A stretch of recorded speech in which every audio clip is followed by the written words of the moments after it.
got you on a couple boxes like right above my Montana gear, but today I wanted to bring you To Those Who Serve. It's a book I just finished.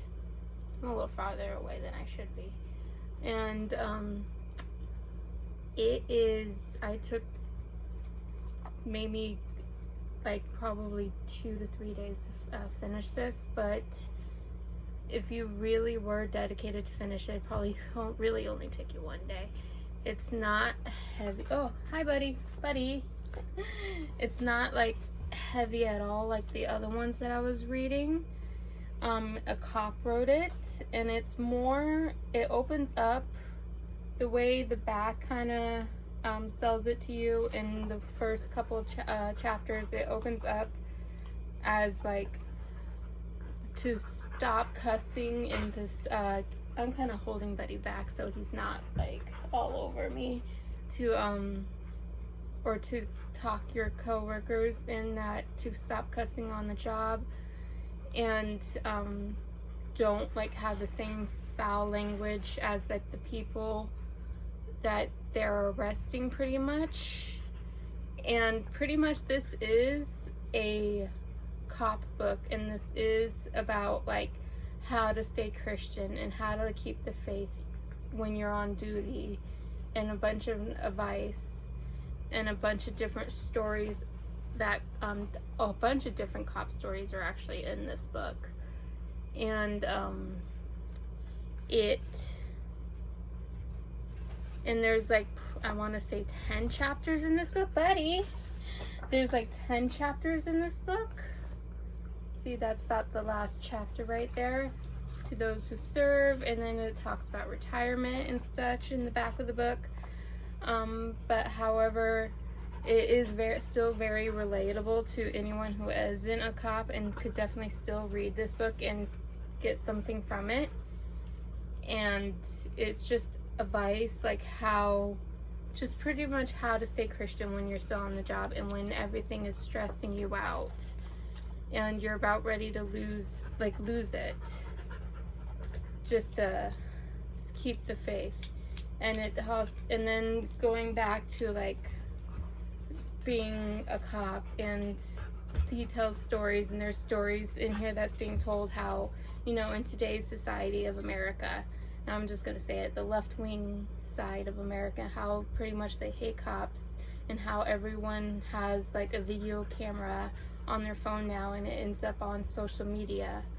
How cops just have to like watch their own back, and they have a video camera on their body to make sure that they have backup proof that they didn't do anything or they didn't say anything that the other person said that they did, and just so that they have evidence. And it talks about how not only 30 years ago, if something went to trial and a cop took the stand, it was that word of the cop, like, this happened, we're taking your word for it, like.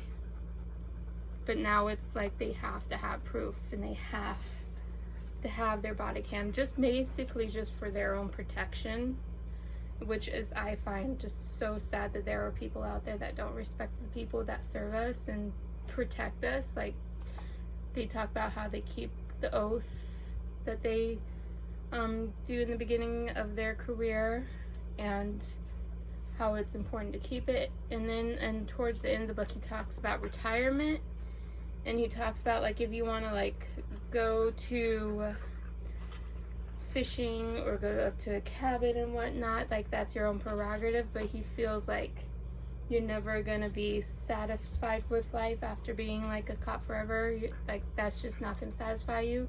So he employs people to be like, get into your church, find a hobby that's more fulfilling, find basically a post career for your retirement. And there's a bunch of personal stories in here from different cops all around America about certain situations or certain things that happened on their shift. And then this, I just recommend it. If you have a day, it literally, you probably only could get through this in 1 day. It only took me 3 days to read this. but it's still such a good read and so eye-opening about how the first responders and cops get treated out there, and America just got to do better. These people protect us and serve us, so I feel like we just need to do so much better to support them. And just to let anyone else out there, first responders out there, know not everyone's like that. Like, I support first responders, my whole family does, and we respect ya. Go out there and know that you're loved. Thanks for watching. Go read this. I'll leave a Amazon link in the description. That's where I got this. Thanks for watching. Bye. Pretty much put it on my Montana pile. I thought my cousin would enjoy this, so even though I've read it, I'm bringing it to Montana with me so my cousin could have it. And then the rest of these books I've not read yet, and they're just on my Montana pile. So hopefully it gets to it. And then this is my Montana pile so far. I started to get some clothes out. Since it is getting hot out, I decided, I keep saying my DVD cases are getting ruined, so I've been trying. As you can see, I replaced some shelves with books. The books that I had out in my front room, I put them in here, or I guess technically this is my front room. But as you can see, I still have a lot of DVDs left, and there isn't any room in my front room or bedroom per se to put more DVDs. So I'm just gonna have to deal with it, but I still have a lot of room to put other books, but there's no room in my front room for DVDs. I moved my Jane Austen books over here, and when one of them has to be on the side, which is really sad to me. Some more DVDs over there. That's the Harry Potter section's completely filled.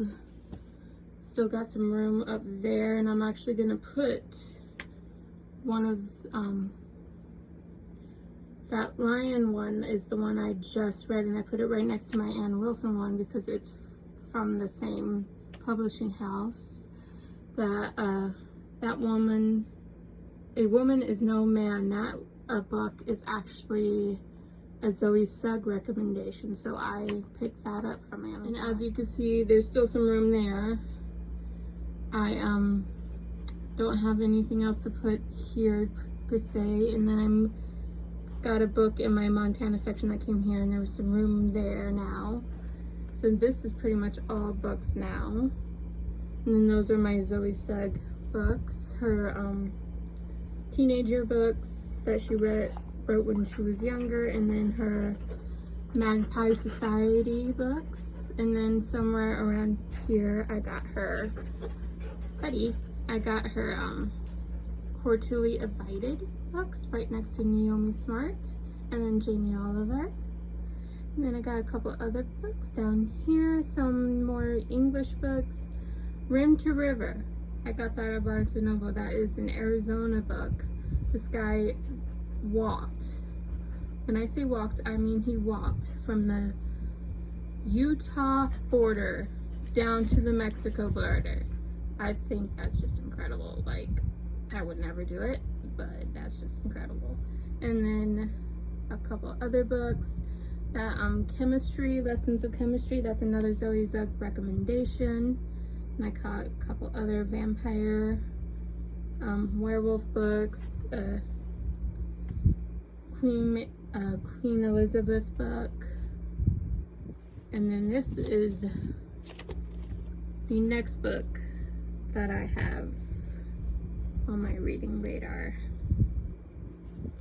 So, and it's a Christian book, but I really like it so far. And I don't know if it's going to be a keep book yet, or I pass it down to somebody else's book yet. I'll keep you posted. We got Buddy staring at the window. So obsessed.